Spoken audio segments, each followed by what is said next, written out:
Hello, everybody, and welcome back to another edition of the OCVarsity Gridiron Show. I'm Dan Albano, and that is Steve Fryer, and we are back for a huge week of high school football here in Orange County. It is modern-day St. John Bosco week, plus so much more this week, Mr. Fryer, with the start of league play for all those 6-team leagues. If you have 6 teams in your league, you are playing league, and those are huge games because that's how you make it to the playoffs. So we got to get right to our picks as the competition for the tacos is all tied up, Fryer. I picked up one game on you, and we are all tied up, but there's so many good games this week. Are you excited? I am, and I think we're going to have some different. We're going to differ on a couple picks this week. I think maybe more than we usually do. We'll see. All right, I will leave the modern-day St. John Bosco to the end. So let's start in the Freeway League. I think this is a really intriguing game. Sunny Hills taking on and pretty, right now it's their big rival in the Freeway League, La Habra. Very interesting game Friday night, and this game's at Buena Park. It's interesting because La Habra is 0-5. It's their worst start since 1977, but they played a great schedule, like they always do, under Frank Mazzota.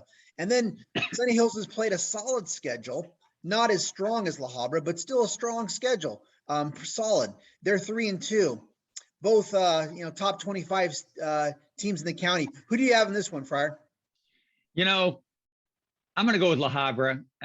One of the reasons is I think once they get in the league, they get some confidence. Frank Mazzota's got a hard deal going there. I know you've seen La Habra play, and I remember you and I talking about that, and you thought the La Habra didn't quite have the sort of the spirit and the swagger that they usually have. I think they'll have to have that and get that back going into the Freeway League football season here. Sunny Hills has been very good. They've beaten some good teams like El Medina, lost to Brea, lost to Capo. But I'm going with La Habra, just tradition's sake. And Dan, I'm tired of beating up myself on these when I pick against the top my own rankings, like I did with the Orange Foothill game, where you got that one right and I didn't. I went against the rankings, and I keep telling myself, don't go against the rankings, but I do it anyway. I'm done going against the rankings, so I'm going with La Habra, who we have a little bit higher up than Sunny Hills. We got Sunny Hills this week at 24 and La Habra at 19, even though they're 0-5. But I'm going with the Highlanders, sir. Yeah, and I think that's probably been one of the number one questions I've gotten this high school season. People, fans, readers want to know what's going on with La Habra. That's what that's definitely a question I've received multiple times, and I thought it was some of their lack of execution against Orange when I saw them play. They didn't execute well. I still think they're playing hard, but I'm picking Sunny Hills to win this game. First time they're going to beat La Habra since 1998, and I think the Lancers are going to surprise them. I think La Habra has played a tough schedule, but I think Sunny Hills, has the capability to score some points against La Habra, and they might win they might have a little bit more firepower. So I think this is the year the Lancers, probably to their surprise, they've had some talented teams the last couple of years, and this is the one that's going to break through. But let's see what happens Friday night. I like that. Another Sunset. I have another league game, Sunset League. This game is on Thursday, so I maybe I should have gone with this one first. But this one's at Westminster. Corona del Mar coming in sizzling 5-0, taking on Los Alamitos 4-1. And the Griffins are coming off a bye. I think actually both these teams are coming off byes, if I'm not mistaken. Last time we saw the Griffins, they were up at halftime on Santa Margarita and then struggled in the second half. Who are you picking in this game, Fryer? This is another, 2 teams in the county top 10. Yeah, I'm going rankings wise, baby. I'm going to go with the Griffins of Los Al. Now I saw them take that 14-0 lead early when I saw them lose. And why am I forgetting all of a sudden who they played that game, sir? They played Santa Margaritaville. So Santa Margarita went off, outscored them 42-7 in the second half. But I think that Los Al they've got to get that thing going again, with Malachi, with Nelson and Makai Lemon, et cetera. They got too many weapons to not win this game.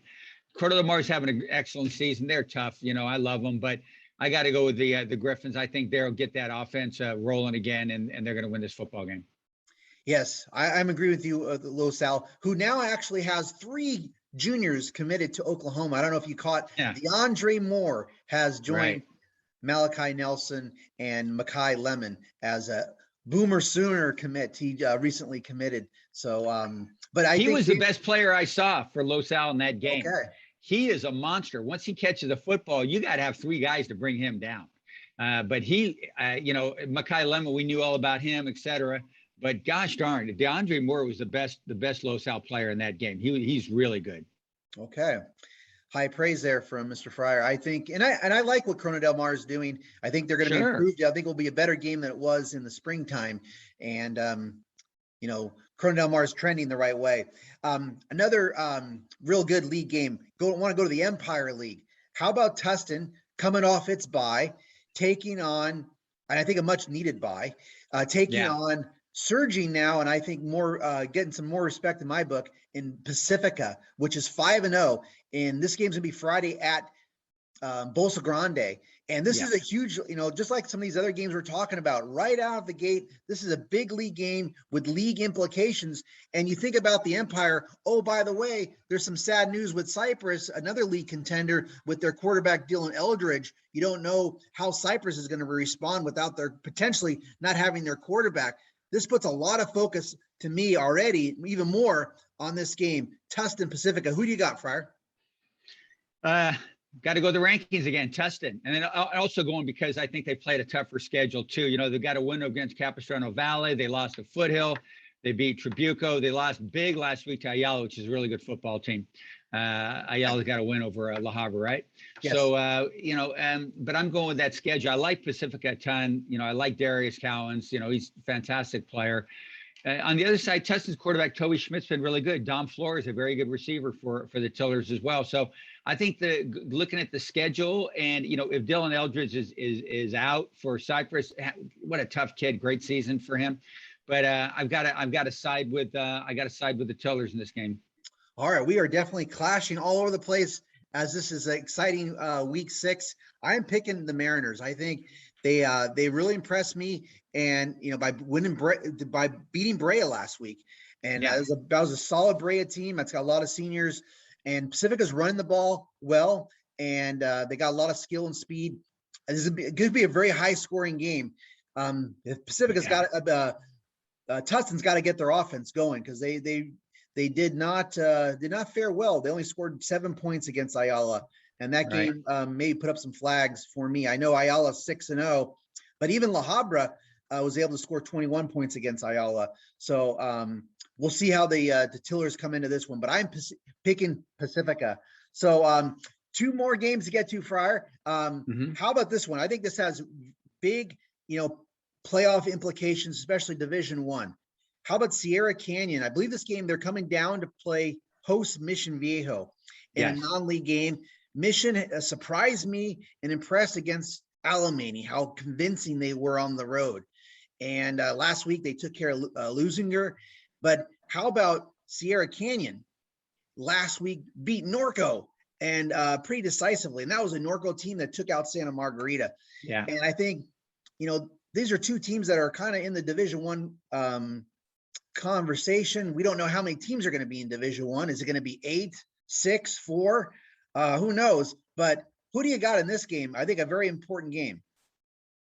I think they'll go to 16 teams just to keep the schedule flowing properly when they go to Division I. I think that's what they might do.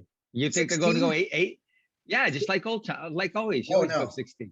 No, I think it's going to be like an open division 18 thing. Yes, 8. That's the CIF a lot of buys. CIF said Division I, before the year was looking like it could have maybe 8 teams in it, but people have wondered if it could be 6 or 4. They could make it smaller. Because you have that kind of upper echelon group with Mater Dei, Bosco, Servite, and Centennial. But who do you add to that list? Is it just a 4 list, or But so Yeah. you wonder, how big is Division I going to be, and is Sierra Canyon and Mission Viejo going to be part of it? Yeah. Yeah. I see that. I see that logic a ton. And I think you're getting closer and closer to having an all private school playoff division, which a lot of people want anyway. Although Centennial sneaks in there, and they're definitely one of the top handful of teams in the CF7 section. But I like Sierra Canyon in this game. That win over Norco impressed me. Norco beat Santa Margarita, as you mentioned, Dan. I've got Santa Margarita, and when I do the top 25, I think I'm the only one here that does this, is I have Santa Margarita ranked. Yeah, I am. I'm the one who has Santa Margarita ranked above Mission. I was really impressed by that second half and the way they played when they beat Los Al a couple of weeks back. So, yeah, I got Sierra Canyon winning this game. Nothing against Mission Viejo. I think they're terrific. Having a fine season. Simons is a good quarterback. I'm a big Mikey Matthews guy, the wide receiver over there. Chad Johnson's an excellent coach, got a great staff. But I'm going with the Sierra Canyon coming down the long trip and getting the W. Yes, I'm also picking Sierra Canyon to win this game. I think they, one common opponent Sierra Canyon and Mission have is both Servite, and I think Sierra Canyon, while played them later in the season, played the Friars a little bit better than the Diablos. It was great to see Mikey Matthews get going last week. I think he scored 3 touchdowns, and that's very important for Mission Viejo going forward. But can't be surprised with the Diablos. If they win this, I think they could be running the table in the South Coast League, and they could be in that Division I conversation. But I think Sierra Canyon's going to get the win and move ahead a little bit of the Diablos. But let's see what happens. And now the game of the week, Friday night, we'll both be there at St. John Bosco. Mater Dei, ranked number 1 in the country, taking on, and depending on what poll you look at, number 3, number 5, the rival St. John Bosco, the Braves. Braves are 5-0. As you reported, Friar, this is an interesting game because Mater Dei is only 3-0, and they haven't played nearly as many games. They play considerably less, in football, playing 2 less games is a lot. Who are you picking in this game where you have this big experience, gap as far as this year, as far as reps disparity here? Yeah, a couple of different ways to look at that. Like you were saying, Bosco's played more games, more chance to work on execution, everything like that. But Mater Dei, 3 games, maybe they're a little healthier. Maybe they're not as banged up, not as bruised up. Maybe a little more fresh. The legs might be a little more fresh. Young people, 17, 18-year-olds, do your legs really lose your legs? Yeah, for 5 games, probably not. But I think it helps them some. And Mater Dei did get in a game last week when Bosco was not playing. They didn't play a whole bunch because they kind of ran La Mirada out of the stadium pretty good. The interesting thing for me is, Damani Jackson, the outstanding cornerback, is out for Mater Dei. Got a tore tendon up 3 weeeks ago. Xavier Brown is coming in, sophomore. He's got to play a position. He's a pretty good sized kid. He's 6'2", and he got to play some last week. I think Bosco's going to throw that direction an awful lot, but I think he's going to get some help with Josh Hunter at safety, et cetera. So I think they'll be okay. I like Mater Dei in this football game. I think with their front line play is excellent. Bosco's is too, but I think that Mater Dei is going to win this game. I think it's going to be really close. I think it's going to come down to like a field goal at the end of the game or something like that. Games at Bosco, that helps Bosco a lot, the familiarity of the place. If I'm Bosco, I keep that game there. I don't play it at Cerritos College or Angel Stadium or whatever. I keep the game there. You're coming out of the same locker room. It's the same walk in front of the same fans. Everything's the same. That's really cool. But I think that the Mater Dei's got enough guys that have played in Bosco. They know how it goes. Rawlinson and company know how to get a team prepared to play in foreign places, even Texas, even Vegas, right? So I think they'll be okay there. But I like Mater Dei in a close one. All right. I am picking St. John Bosco. I picked them on. Get out of the county, man. I picked them on the Trinity League football podcast last night, which will be up hopefully later today, tomorrow. And and the main factor is that I think Mater Dei's schedule is going to come back to get them. I don't even know how much, with in all respect to La Mirada, I don't know how much that game really helped Mater Dei when they only maybe played a quarter or quarter and a half. And I think Bosco, while they haven't, they're 5-0, they played a very solid schedule, and they've had to have some adversity because they haven't always looked that great, especially against the Illinois team that came out here, East St. Louis. They had some flags probably went up, I think, for Mater Dei. They saw some stuff that if they looked at that film, there's sometimes the Braves do not look very good at all. But I'm thinking that's going to help the Braves. They're going to have, they were able to make adjustments, and I think you learn a lot from adversity, and you get to kind of experience that. And Mater Dei hasn't had that going into this league opener. If Mater Dei had a full schedule, a regular schedule, I would probably pick them if they were 5-0 and got to get in there, even 4-0 if they got to play Centennial or something early in the season like they wanted to. So I think but I agree with you. It's going to be a tight game, but I'm picking the Braves to get the upset. And I am not forgetting that both these teams still have to play Servite Friar. Yeah. Well, I'll tell you what, when I'm mowing Bruce Rollinson's lawn on Saturday, boy, he and I are going to be laughing about your pick. I'm telling you. We're going to have a good time sipping the lemonade over that discussion. All right. Well, I we'll see if I put too much stock into the non-league schedule. Oh, no, I totally get it. No, I totally get that. I think that's excellent analysis by you as usual. And that may come into play. And when we're having post-game talk on the game, we may very well be saying Bosco had more game reps in. They were better prepared for this game. They were flying all cylinders. Mater Dei was still trying to kind of figure some things out and work on some things. That may very well be how we analyze this thing post game on Friday over at Panish Stadium, where we should get there early because, as you know, the Bosco tailgate is awesome. You got to get there early. It's going to be the game sold out in 4 minutes this week on Monday, and there's all kinds of attention nationally going into this game. And, just because it's produced a lot of big time players. And I think there'll be somebody maybe will emerge. Marty's got a very good sophomore quarterback in Elijah Brown, who's never lost as in his, I think he's 8-0 as a starter to start his career. And Relique Brown, there's all kinds of great matchups on the field. So it's a real big rivalry. So be sure to check out all our coverage this week as we preview that game and cover that game on OCVarsity. And our battle will continue, Friar, because we really differ on a lot of games this week. Yeah, it's about time too. And I think you're, going back, I forgot about the CIF already saying that they're probably going to go with a minimal amount of teams in the in Division I. I'd like to see it. The coaches like 16-team brackets because you're playing every week. Just ask Mater Dei about breaks in the schedule and how fun that is. So we'll see how it rolls. Exactly. So if you had a 4 or 6 team bracket, that would cost Mater Dei and Bosco potentially more games because they would have buys in there most likely if things were to go right now.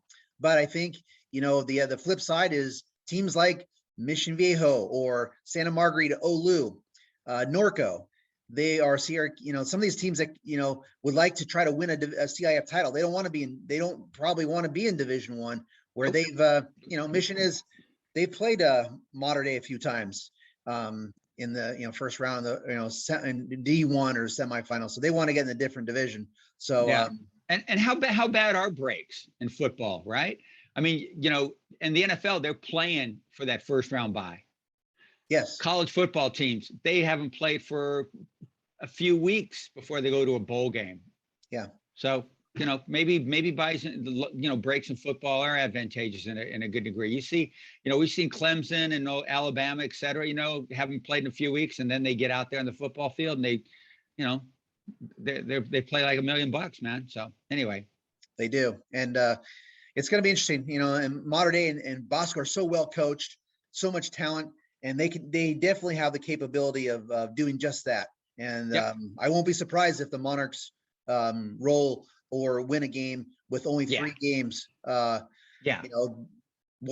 a coin flip game, Dan. I mean, they're so they're both so good in so many ways. It's a coin flip game. Field goal at the end wins it. All right. Well, going to be exciting. So look forward to seeing you over there, Friar. And thanks for everybody for joining us, and follow our coverage all week on OC Varsity. Thanks, everybody.